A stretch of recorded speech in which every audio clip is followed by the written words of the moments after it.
Hello students. तो आज की इस वीडियो में हम पंजाब स्कूल एजुकेशन बोर्ड की क्लास 8 की इंग्लिश का जो मॉडल टेस्ट पेपर है, जो आपके 19 फेब को इंग्लिश का एग्ज़ाम होने वाला है 8th क्लास का, तो उससे रिलेटेड जो मॉडल टेस्ट पेपर है उसको हम पूरा का पूरा सॉल्व करेंगे। बहुत सारे क्वेश्चंस रिपीट हो सकते हैं इसमें से, तो आपने अच्छे से इन सारे क्वेश्चंस को देखना है। साथ ही मैं आपको एक चीज़ और भी बता दूं कि अगर आपको इसकी पीडीएफ डाउनलोड करनी है तो वीडियो के बीच में ही मैं आप लोगों को बता दूंगा कि आप इसकी पीडीएफ कैसे डाउनलोड कर सकते हैं, ठीक है। तो ताकि आप इजीली इसका रिवीजन कर सकें। तो बिना किसी देर के चले इस पेपर को स्टार्ट करते हैं। तो सबसे पहले जो आपका क्लास 8 की इंग्लिश का पेपर होगा, 3 घंटे का आपको टाइम मिलेगा, 80 मार्क्स का पेपर होगा। और सबसे पहले जो सेक्शन नंबर ए होगा वो रीडिंग स्किल्स होगा। रीडिंग स्किल्स में आपको एक पैराग्राफ दिया जाएगा, ठीक है। आपने इस पैराग्राफ को रीड करना है और रीड करने के बाद नीचे दिए हुए क्वेश्चंस का आपने आंसर देना है, ठीक है। तो आपने इसे रीड आउट कर लेना है। मैं डायरेक्ट आपको आंसर बता देता हूँ इसके। तो क्वेश्चन नंबर 1 है, which attribute does a flower contribute? इसका राइट आंसर है all of this. Next question, what does a flower radiate? इसका आंसर है option number D, joy and beautiful. Question number 3, what does a flower give without any restriction? Option number A, fragrance and beauty. Question number 4, the writer talks about dash. Answer all flowers. Question number 5, what is the antonym of rivalry? Option number C, cooperation. ठीक है। Question number 2 जो आपके पास आएगा वो picture based question होगा। आपने इस poster को देखना है और पोस्टर को देखने के बाद नीचे दिए हुए क्वेश्चंस का आपने आंसर देना है। तो चलिए क्वेश्चन पे पढ़ते हैं। क्वेश्चंस क्या पूछ रहे हैं? क्वेश्चन नंबर 1 है, what is the poster about? Poster किस बारे में है? तो answer option number b, active listener. Whom should be it wait to stop before speaking? Answer speaker. Question number 3, how should we keep our hands and feet while listening? Option number b, still. Question number 4 है, we should repeat back what is dash? तो option number है heard, ठीक है। और 5th question है, an active listener ignores restrictions distraction, sorry, option true है इसका, ठीक है। क्वेश्चन नंबर 3 जो आपके पास आएगा वो आएगा कन्वर्सेशन। आपको ये कन्वर्सेशन दी जाएगी और इस कन्वर्सेशन को आपने रीड आउट करना है और नीचे दिए हुए क्वेश्चन का आपने ध्यान से आंसर देना है।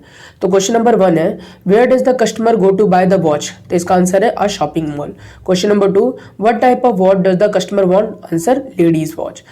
Third, the shopkeeper give dash warranty on the product? इसका आंसर है 2 years। क्वेश्चन नंबर 4 है, what is the price of the Swiss watch? Swiss watch की प्राइस कितनी थी? तो आंसर है 1000 rupees. Next question, what is the antonym of the word genuine? Answer है original, ठीक है। तो ये हो गया आपका सेक्शन नंबर ए, ठीक है। तो अभी मैं आपको बता देता हूँ पीडीएफ कैसे आप डाउनलोड करोगे। डिस्क्रिप्शन में आप जाओगे और इसी वीडियो के डिस्क्रिप्शन में जाके सबसे एंड में आपने जाना है। वहाँ पे इस पूरे की पूरे जो ये पीडीएफ है आंसर्स के साथ, आप उस पीडीएफ को इजीली डाउनलोड कर सकते हैं ताकि आपको वीडियोस में स्क्रीनशॉट लेके प्रॉब्लम ना क्रिएट हो आपकी, ठीक है। तो आप इजीली पढ़ सकते हैं। चलिए आगे बढ़ते हैं। तो सेक्शन नंबर बी है हमारे पास लिटरेचर पार्ट, और लिटरेचर पार्ट में सबसे पहले हमारे पास क्या चीज़ है? Question answer. तो क्वेश्चन नंबर 4 में क्या कह रहे हैं? Any 3 of the following question. Answer हमें कोई 3 क्वेश्चन का देना है। Question number 1, what was the cruel announcement made by the despotic leader? तो इसका आंसर है the despotic leader announced that all aged people must be put to death. Next question, how did Harry help the sage? Answer, Harry help the sage by bringing his lost brother back with the help of his wisdom and intelligence. Question number 3, where is Chandigarh situated? What is known for? Answer, Chandigarh is situated in Punjab.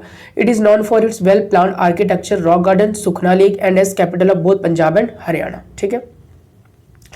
Next question है, which puppy was chosen by the little boy and why? Answer, the little boy chose the weakest puppy because he too had a disability and understood its struggle.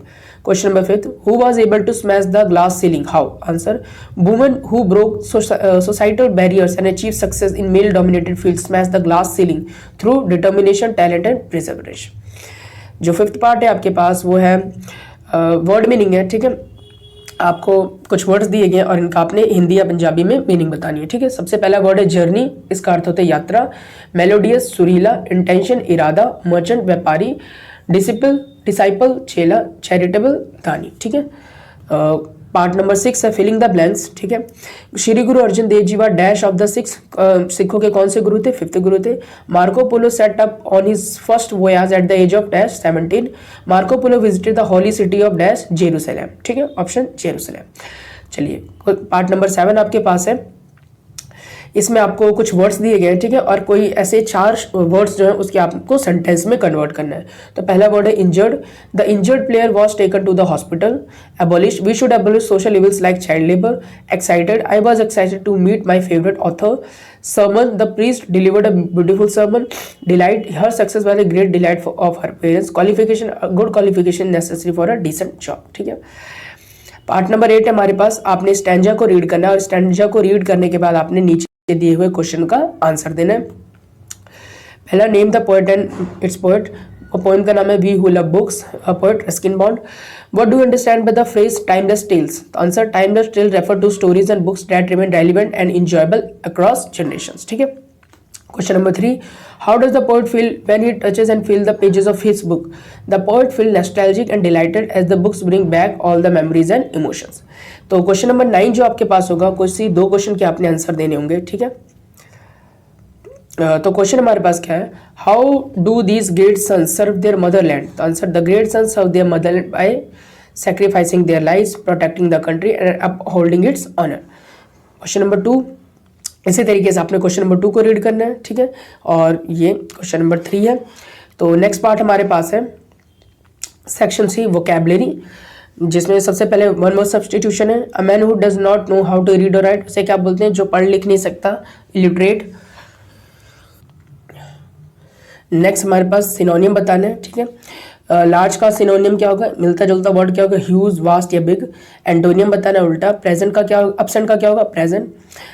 Prefix और suffix का use करना है। Paid का prefix क्या होगा? Unpaid, ठीक है। उसके बाद 5th पार्ट है, write the meaning of the following words phrase verb. Look down, इसकी मीनिंग बताना है। To regard someone something with contempt और डिसरिस्पेक्ट, ठीक है। 6th हमारे पास क्या है? Idiom, turn over and new leaf, तो इसकी ईडियम आपने बता देनी है। उसके बाद डू एज डायरेक्टेड में आपको सेंटेंस दिया गया है, प्लीज हेल्प मी, किस तरह का सेंटेंस है ये? तो ये इंपेरेटिव सेंटेंस है। पार्ट नंबर बी में ये अंडरलाइन जो वर्ड है ये क्या चीज़ है? तो ये प्रोनाउन है। सेकंड है, I have dash word to do, ये डिटर्मिनेंट बताना है, तो सम इसका डिटर्मिनेंट है। उसके बाद 4th पार्ट है हमारे पास, they have participated in the race, ठीक है। हेल्पिंग वर्ब और मेन वर्ब बताना है। हेल्पिंग वर्ब इसमें हैव है और मेन वर्ब पार्टिसिपेटेड है। 5th पार्ट, ट्रांसिटिव और इंट्रांसिटिव बताना है। She had invited her friends, तो ये क्या कौन सा वर्ड है? कैसा सेंटेंस है? ये ट्रांसिटिव सेंटेंस है, ठीक है। फिर फिलिंग द ब्लैंक्स बताना है, एडजेक्टिव और डिग्री से। Gold is dash then silver, gold कैसा है? सिल्वर से more expensive. Filling the blank appropriate non finite, non finite इसमें बताना है, तो इसमें you needn't dash anything to say, ठीक है, नॉन फाइनाइट आ जाएगा टू से। जेरेंड इसमें बताना है, स्टीलिंग इज ए क्राइम, तो जेरेंड क्या है? स्टीलिंग। उसके बाद नेक्स्ट है, all the players in my team done well, तो इसमें क्या आएगा? हैव, ठीक है। इसमें हमें करेक्ट वर्ब बताना है, कौन सा वर्ब आएगा? मेन। नेक्स्ट है, इसमें मेन बताना है कि प्रेजेंट कंटिन्यूस या प्रेजेंट सिंपल, इसमें इस सेंटेंस में वर्ड जो यूज होगा। She always dash remember my birthday, तो आंसर क्या चीज़ है इसका? रिमेंबर्स, ठीक है। अब वॉइस को चेंज करना, Mohan did not sing a song, तो आंसर क्या आएगा? वॉइस में चेंज करके a song was not sung by Mohan. उसके बाद अंडरलाइन जो वर्ड है ये बताना एडजेक्टिव है कि एडवर्ब है, तो एलिजेंटली ये क्या है? एडवर्ब है, ठीक है। तो क्वेश्चन नंबर 12 जो हमारे पास है लेटर है, ठीक है। तो मैंने लेटर के आपको आंसर दे दिए हैं, तो ये आपने रीड आउट कर लेना है। उसके बाद ऑप्शन में एप्लीकेशन भी है, तो एप्लीकेशन भी दे दिया, ये भी आपने रीड आउट कर लेना है। क्वेश्चन नंबर 13 में आपको क्या दिया हुआ है? पैराग्राफ दिया और पिकनिक, तो अब पिकनिक ये भी मैंने आपको आंसर दे दिया, ठीक है। Story Dong destiny of donkey आपने खुद करना है, ठीक है। उसके बाद 14 पे नोटिस राइटिंग है, तो नोटिस राइटिंग का भी आंसर मैंने दे दिया। उसके बाद न्यूज़पेपर हेडलाइंस भी आंसर आपको इसमें दिया हुआ है। उसके बाद ट्रांसलेशन है, तो ट्रांसलेशन आप इजीली रीड आउट कर सकते हो, ठीक। 16 पे भी ट्रांसलेशन है, ठीक। तो स्टूडेंट्स इसी के साथ इस पेपर में आपके सारे के सारे सॉल्यूशंस हैं, ठीक है।